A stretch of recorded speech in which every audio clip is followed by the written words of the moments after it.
자, 계속해서 요한계시록을 살펴보고 있습니다. 여러분, 오늘 설교를 하기 전에요, 여러분들께 기쁨의 좋은 소식을 전할까 합니다. 여러분, 오늘 간증 시간도 들어가 있고, 그래서 설교가 짧아질 수밖에 없을 것 같아요. 그러니까 제한된 시간에 여러분 하나님의 말씀을 나눠야 될 텐데요. 여러분 기대하는 마음으로 예배 말씀 시간이 길지 않으니까 조금 더 정신을 집중해서 말씀에 참여해 주시면 더 귀한 은혜가 있으실 줄로 압니다. 요새 제가 자주 듣는 피드백이 있습니다. 목사님, 요한계시록 너무 어려워요. 무슨 소리인지 하나도 모르겠어요. 교회 오면은 공부하고 가는 것 같아요. 이런 말씀들을 종종 하시는데요. 제가 어떤 목사님 설교 중에 있었던 한 에피소드를 나누어 드리려고 합니다. 어떤 한 기성교회에서 신앙생활 잘 하시던 분이 신천지에 그렇게 안내를 받고 신천지에 잠깐 가게 되셨대요. 그런데 이분이 신천지 가신 지 한 3개월 만에 쫓겨나셨대요. 신천지에서. 왜 그런가 보니까요, 이분이 기성교회 다니실 때 성경을 한 3번인가 4번인가를 일독을 하셨다는 거예요. 그러니까 신천지 가서 성경을 가르쳐 주거든요. 성경을 이상하게 공부시켜 주거든요. 그 강사들이 아무리 가르치려고 해도 이분은 자꾸 의문이 생기는 겁니다. 그거 아닌데요. 성경이 그렇게 안 써 있는데요. 그거 내가 전에 교회 다닐 때는 그렇게 안 배웠는데요. 그러니까요, 신천지에서 너 나가라고 쫓겨났대요. 여러분, 요한계시록은요, 신앙생활을 오래 하신 분들에게도 익숙한 책은 아닙니다. 많은 분들에게 무섭고 어려운 책이다라고 알려져 있고 터부시되는 책인데요. 여러분, 왜 우리 요한계시록을 잘 알아야 될까 하면은요, 여러분들의 신앙을 건강하게 지켜나가기 위해서 꼭 필요한 것이 요한계시록에 대한 바른 이해, 건강한 이해입니다. 여러분, 이 요한계시록을 무섭고 어려운 책으로 받아들이지 마시라고 누차 반복해서 말씀을 드려요. 여러분, 이 말씀은요, 하나님이 초대교회 어렵고 힘든 환경을 살아가던 그 초대교회 성도들에게요, 힘내라, 용기 내라, 내가 너희를 도와줄 거야, 위로와 소망의 메시지를 전하기 위해 기록하신 책이 이 요한계시록이고요. 그러니까 무섭게 읽으실 것이 아니고요, 초대교회 성도들의 눈으로, 초대교회 성도들의 마음으로 읽으실 때 이 요한계시록을 가장 정확하게 잘 이해하실 수 있다라고 말씀을 드리고 있습니다. 자, 여러분, 이제 이 요한계시록 강해가 거의 끝마쳐져 갑니다. 여러분, 요한계시록의 구조를 잘 살펴보시면 지금 저와 여러분이 어디 와 있나를 아실 수 있는데요. 1장은 서론이고요, 2장, 3장은 7교회 보내는 편지, 4장과 5장은 천상 예배를 기록하고 있고요. 가장 우리가 어려워하는 6장부터 16장까지의 3가지 재앙 심판의 내용이 담겨 있거든요. 첫 번째가 7인 심판, 두 번째가 7 나팔 심판, 세 번째가 7 대접 심판을 그리고 있는데요. 자, 여러분, 오늘 저와 여러분들이 살펴볼 요한계시록 17장과 18장은요, 마지막 3번째 재앙, 그러니까 7 대접 재앙의 또 가장 마지막 심판, 7번째 심판의 내용을 담고 있는 것이 요한계시록 17장과 18장의 내용이다라고 이해를 하시면 되겠습니다. 여러분, 저 표를 보시면 아시겠죠? 이제 우리가 거의 다 왔습니다.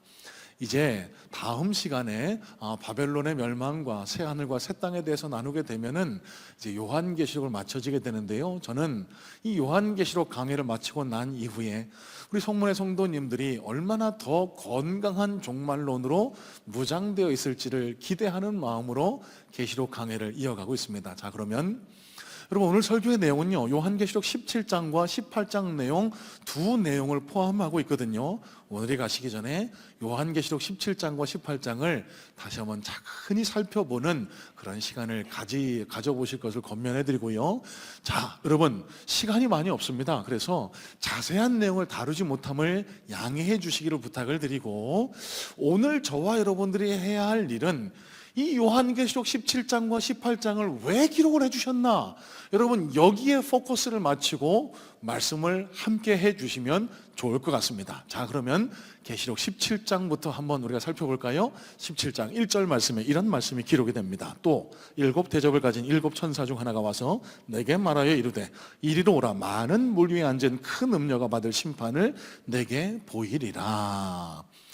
여러분, 물론 이 요한계시록 17장에도요 우리가 쉽게 이해할 수 없는 여러 가지 상징과 여러 가지 표현들이 들어가 있습니다. 여러분, 그런데 이 내용들을 아주 간략하게 잘 이해하기 위해서 핵심 키워드가 하나 있다라고 하면은 음녀라는 단어입니다. 음녀.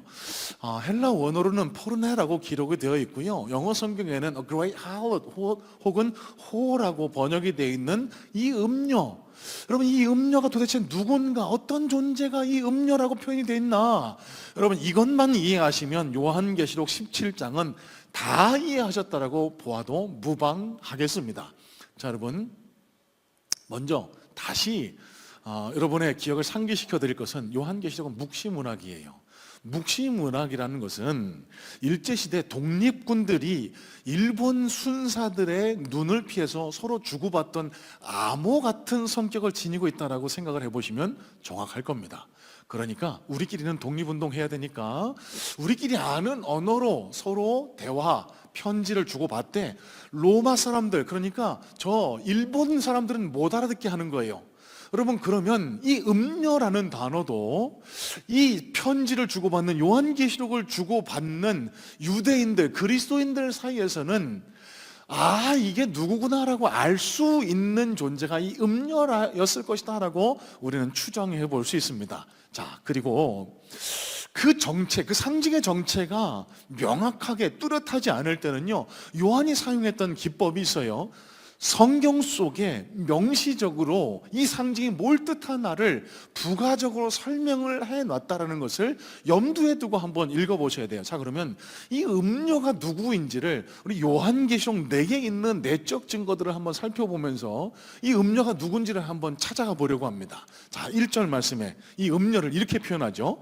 이 음녀가 많은 물 위에 앉아서 받을 심판을 내게 보이리라고 표현을 하고 있습니다. 많은 물 위에 앉아있대요. 목사님, 그러면 이 음녀는 이상한 마술사입니까? 물 위에 막 둥둥 떠 있는 사람입니까? 아니에요, 여러분. 자, 여기 물도요, 우리가 흔히 생각하는 강이나 바다 혹은 우리가 마시는 물이라고 생각하실 수 있겠지만 정확하게는 그렇지 않습니다. 이 물은요, 17장 15절에 보면은 다른 의미를 지니고 있음을 요한이 밝혀주고 있는데요, 15절에 이런 말씀을 기록합니다. 또 천사가 내게 말하되 내가 본 바 음녀가 앉아있는 물은 백성과 무리와 열국과 방언들이니라. 자, 여러분, 그럼 이 물은요, 여러 나라의 세력들, 정치 세력들, 국가 세력들을 가리키고 있다라고 생각해 볼 수가 있겠죠. 자, 그러면 그 국가들, 세력들, 나라들 위에 앉아있다라는 의미는 뭘까요? 다스린다, 통치한다, 그것들 위에 있다라는 의미로 우리가 쉽게 이해할 수 있지 않겠습니까? 자, 그러면 이 음녀는 과연 어떤 존재일까? 자, 여전히 잘 모르겠죠. 3절 말씀도 한번 보겠습니다. 곧 성령으로 나를 데리고 광야로 가니라. 내가 보니 여자가 붉은빛 짐승을 탔는데 그 짐승의 몸에 하나님을 모독하는 이름들이 가득하고 7머리와 10뿔이 있으며. 자, 이 음녀가요, 짐승을 탔대요. 이게 페루에 있는 소나 양 그런 게 아니고요, 이것도 상징입니다. 요한계시록 12장, 13장을 통해서 우리는 붉은 용과 두 짐승 계시를 살펴봤는데요, 여기 음녀가 타고 있는 짐승은요, 여러분 답부터 말씀을 드리면은 바다에서 올라온 짐승, 요한계시록 13장에 나오는 그 짐승을 가리키고 있습니다. 자, 그러면 아주 뚜렷하지는 않지만 조금씩 음녀의 정체가 밝혀지고 있는 것 같아요.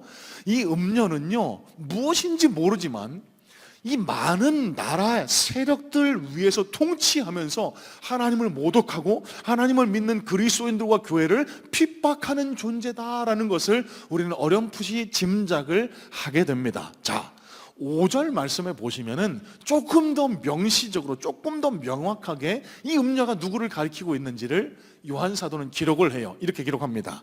그의 이마에 이름이 기록되었으니 비밀이라, 큰 바벨론이라, 땅의 음녀들과 가증한 것들의 어미라 하였더라. 자, 뭐라고 가리키죠? 바벨론이래요. 그래서 많은 학자들이요, 이 음녀의 정체를 바벨론을 가리킨다라고 그렇게 해석을 하기도 합니다. 자, 하지만 이 해석은 무리가 있는 게요, 여러분, 이 요한계시록이 쓰여질 당시는 주후 AD 90년경입니다. 여러분, 이때 바벨론이라는 나라가 있었습니까? 아니요. 이미 역사 속에 사라지고 없었어요. 주전 589년에 고레스 왕에 의해서 멸망했거든요. 그러면 바벨론은 저 600년 전에 있었던 나라지, 지금 이 초대교회 성도들이 살아가고 있는 환경, 2000년 전에는 바벨론이라는 나라는 없었어요. 그러니까 이 음녀의 정체가 바벨론이다라고 보는 것은 틀린 해석이라는 거예요. 자, 그러면 이 바벨론이라고 상징된 이 음녀의 정체는 뭘까? 아, 목사님 머리가 아픕니다. 이제 그만 답을 알려주세요. 예, 이 음녀는요, 로마를 가리킵니다. 어떻게 알 수 있느냐? 여러분, 이 음녀가 이 짐승을 타고, 그러니까 이 나라와 세력들 위에 앉아서, 그러니까 제일 높은 세력이라는 거겠죠. 예수 믿는 사람과 교회를 핍박한다라고 그렇게 기록을 해요. 여러분, 이 초대교회 당시에 그리스도인들을 핍박하던 세력이 어디죠? 로마 제국입니다. 로마 황제와 군인들이었어요. 도미티아누스 황제의 극도의 핍박 아래 놓여있던 것이 초대교회였고 그리스도인들이었습니다. 이 그리스도인들을 핍박하는 세력을 가리켜서 음녀, 로마라고 말할 수 없으니까 음녀라고 그렇게 표현을 했던 거예요. 자, 그러면 우리에게 남겨진 한 가지 숙제가 있습니다. 왜 그러면은 사도 요한은 이 로마를 바벨론이라고 또 음녀라고 표현을 했을까? 먼저 바벨론과 로마의 공통점이 있습니다. 여러분, 역사적으로 예수 믿는 사람들, 교회를 핍박했던 나라들, 이방 민족들 많아요. 그렇죠? 아수르, 또 뭐가 있을까요? 암몬, 여러 가지 생각나는 나라들이 많이 있으시지 않으세요? 그런데 이 많은 기독교를 핍박했던 나라들 가운데 바벨론과 로마만 가지고 있던 특징이 있습니다. 공통점이 있어요. 뭘까요? 두 나라만 하나님의 성전을 무너뜨렸다는 겁니다. 주전 539년에 느부갓네살 왕이, 바벨론 왕입니다, 예루살렘 성을 함락시켰고요. 주후 70년 로마 제국의 디도 장군이요, 황제의 명령을 받고 예루살렘 성을 두 번째 함락을 시킵니다. 역사 속에서 예루살렘 성전을 회파한 나라 세력은 두 나라인데요, 바벨론과 로마라는 거예요. 그래서 로마를 바벨론이라고 표기를 했고요. 그럼 음녀라고 표현한 데는 무슨 이유가 있을까? 여러분, 우리 한민족의 시조가 누구죠? 하나님, 교회 왔으니까 하나님이라고 해야 되나? 고민하지 마시고 다 잘 아시고 있는 답입니다. 단군. 여러분, 대한민국 사람이면은 한민족의 시조가 단군이라고 다 그렇게 배웠지 않습니까? 여러분, 우리는 잘 모르지만 이 당시 로마 교육을 받았던 이 초대교회 성도들에게는 이 음녀가 뭘 뜻하는지 금방 알 수 있어서요. 왜일까요? 사진 한 장 보여주시겠습니까? 로마 제국을 세웠던 신화 가운데 로마 제국에게 있어서 단군과 같은 존재가 있습니다. 여신인데요, 키벨레라는 여신이 있습니다. 마그나 마테르라는 여신이 로마 제국을 세웠다라고 그들은 전승을 통해 그렇게 알고 믿고 있었는데요, 그래서 요한 사도는 누구나 알 수 있게, 로마 제국은 모르지만 이 초대교회 성도들은 알 수 있게 음녀, 로마 제국을 음녀, 바벨론이라고 표현을 했다라고 여러분 이해하시면 돼요.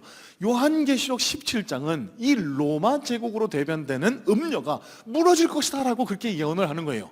자, 이제 빨리 18장으로 한번 넘어가 볼까요? 18장 1절로 2절 말씀에 이런 말씀이 기록이 됩니다. 이 일 후에 다른 천사가 하늘에서 내려오는 것을 보니 큰 권세를 가졌는데 그의 영광으로 땅이 환하여지더라.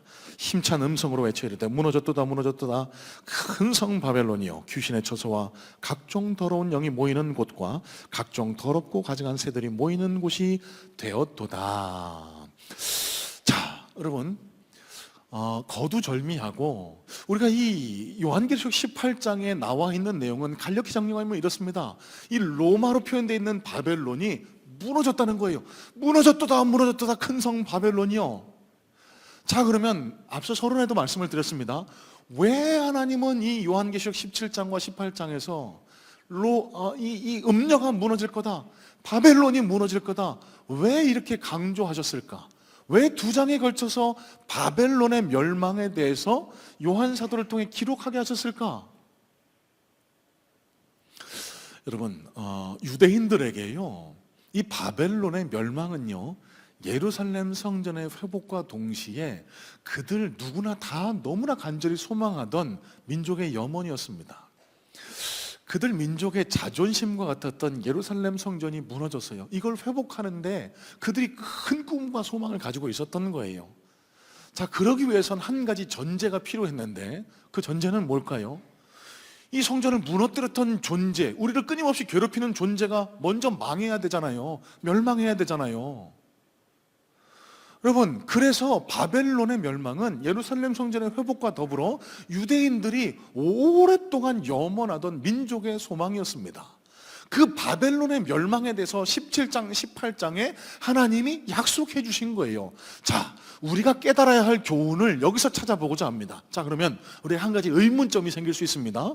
여러분, 한번 대답을 해보세요. 제가 누구 지목하지는 않을 테니까 스스로에게 질문하고 한번 답을 해보시기 바랍니다. 요한 사도의 편지를 받아들 당시, 이 요한계시록 17장, 18장을 읽어 나갈 당시 바벨론이라고 상징되는 로마가 곧 멸망할 것 같아 보였을까요? 그렇지 않았을까요? 전혀 그렇지 않습니다, 여러분. 세계사에 조금 지식이 있는 분이라면 다 아실 거예요. 로마 제국은 그 이후로도 수세기 동안 강성해져 갔습니다. 실제로요, 이 요한 사도가 이 요한계시록을 기록할 1세기는요, 로마 제국의 영토는 점점 넓어지고 있었고요, 그 힘은, 막강한 힘은요, 최전성기를 구가하고 있던 때라고 봐도 무방할 정도였습니다. 여러분, 이때 일어났던 일이라고 생각을 해보세요.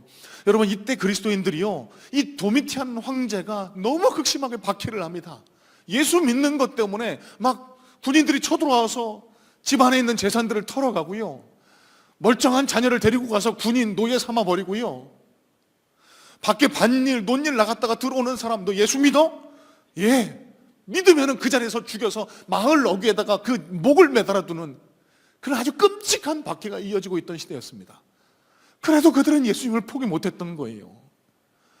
숨어서 예배를 드렸습니다.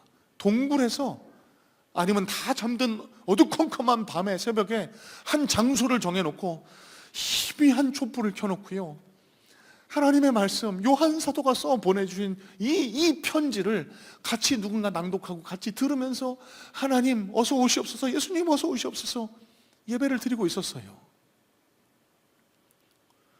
그 숨어서 예배드리는 그리스도인들 맞은편에는, 시내 중심에서는요, 매일같이 연회, 잔치가 벌어지고 있었답니다.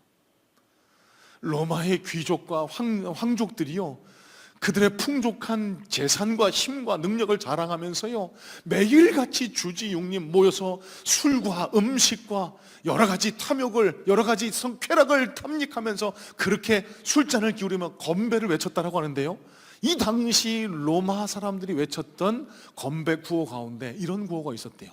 로마를 위하여, 그리고 지금 이대로. 여러분, 이게 무슨 뜻이죠? 로마가 지금처럼 계속 강성하기를 원하는 그들의 염원, 반대로 해석하면 이 당시 로마는 최전성기, 그 누구도 로마가 무너질 거라고는 상상조차 할 수 없는 그런 최전성기였다는 사실을 우리는 깨달을 수가 있습니다. 여러분, 그때 하나님이 요한 사도를 통해서 이 말씀을 주신 거예요. 뭐라고요? 큰 성 바벨론이요, 무너졌도다 무너졌도다 큰 성 바벨론이요. 여러분, 그러면 이 말씀을 통해서 하나님이 초대교회 성도들에게, 그리고 오늘을 살아가는 그리스도인 저와 여러분들에게 전하기를 원하시는 메시지는 무엇일까? 여러분, 하나님은 이렇게 말씀하기를 원하셨던 겁니다. 얘들아, 저 로마가 영원할 것 같지? 아니야. 금방 무너져. 저 로마가 너무 힘이 세고 너무 강력해서 영원히 이 땅을 다스릴 것 같지? 아니야. 그렇지 않거든? 금방 무너질 거야. 거꾸로 얘들아, 지금 너무 힘들지? 지금 그 로마의 핍박 때문에 너무 괴롭지? 하루하루 견뎌내기가 너무 고되지? 너희들의 고난이 영원히 지속되지 않아. 나 여호와가 지금 세상 만물을 다스리고 있는데, 내가 지금도 이 세상 역사를 통치해 나가고 있는데, 내가 너희들 손을 놓지 않을 거야. 내가 너희를 다시 회복시킬 거야. 그러니 절대 포기하지 마.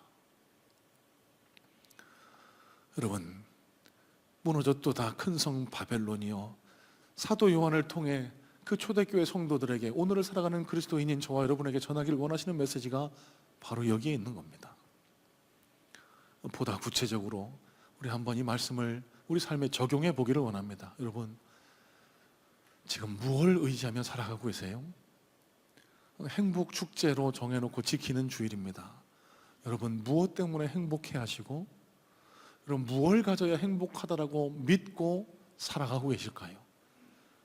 여러분, 재물이? 여러분, 권세가?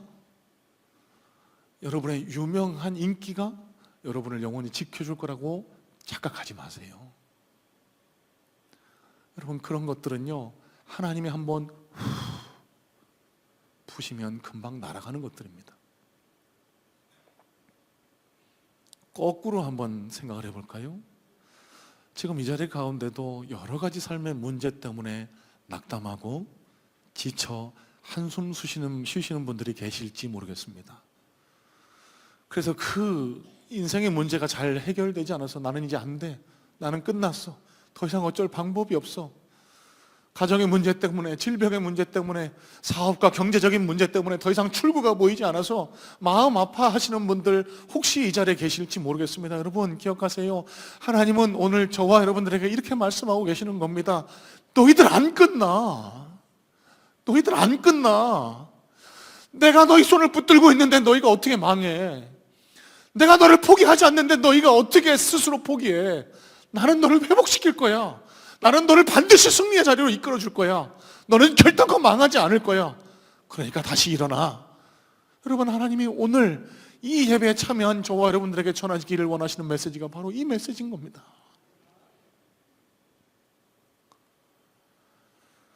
여러분, 한 말씀만 드리고 예배를 정리하려고 해요. 앞서 김정현 선교사님이 말씀하셨는데요, 여러분, 하나님 앞에 헌신하겠다라고, 선교사로 가겠다라고 작정하고 결단하고 준비하고 있었는데 막내 아들이 고칠 수 없는 백혈병에 걸렸대요. 여러분 같으면 어떠실 것 같으세요?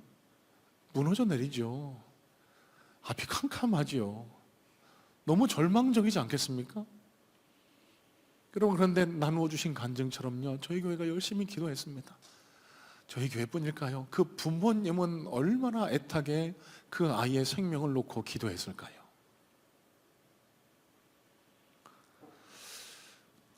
쉽게 발견 못한다는 그런 희귀한 백혈병이었습니다. 여러분, 그런데요, 그 아이가 간증 들으셨죠? 지금 고2 학생이 돼서, 청년이 돼서요, 목회 선교사가 되겠노라고 서원하고 결단한 그런 건강한 청년으로 잘 자라나가고 있습니다. 여러분, 제가 무슨 말씀 드리고 싶을까요? 우리 인간의 눈으로 볼 때는, 사람 눈으로 볼 때는 안 될 것 같아 보이는 일도요, 이 세상 만물을 창조하시고 지금도 주관하고 계시는 하나님이 손 잡아주시면 일어날 수 있습니다.